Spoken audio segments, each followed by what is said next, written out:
లో రాముడు ఒక్కడే పలుకుతాడు అనుకోవడం చాలా పెద్ద పొరపాటు. శ్రీరామ అనే నామం జపిస్తే 6 దేవతలు పలుకుతారు. అది ఎలాగో చూద్దాం. రామ అంటే శ్రీరామచంద్రుడు పలుకుతాడు అని మనందరికీ తెలుసు. రామ అనే నామం పలికిన చోట, ఉన్న చోట అందరికన్నా ముందర వచ్చి ఆ నామాన్ని విని ఆనందించేది నిస్సందేహంగా స్వామి హనుమంతుడే. శ్రీరామ, శ్రీ అంటే మాతా లక్ష్మీదేవి, రా అంటే శ్రీ మహావిష్ణు. ఓం నమో నారాయణాయ అనే మంత్రంలో నుంచి రా అనే జీవాక్షరాన్ని తీసుకున్నారు. మా అంటే శివుడు. ఓం నమ శివాయ అనే మంత్రం నుంచి మా అనే జీవాక్షరాన్ని తీసుకున్నారు.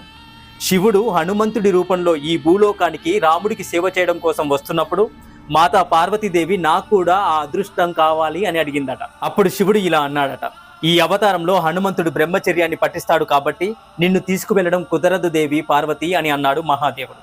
అప్పుడు మాతా పార్వతీదేవి అయితే నేను మీ తోక రూపంలో వస్తాను అని హనుమంతుడి తోకలో ప్రవేశించింది.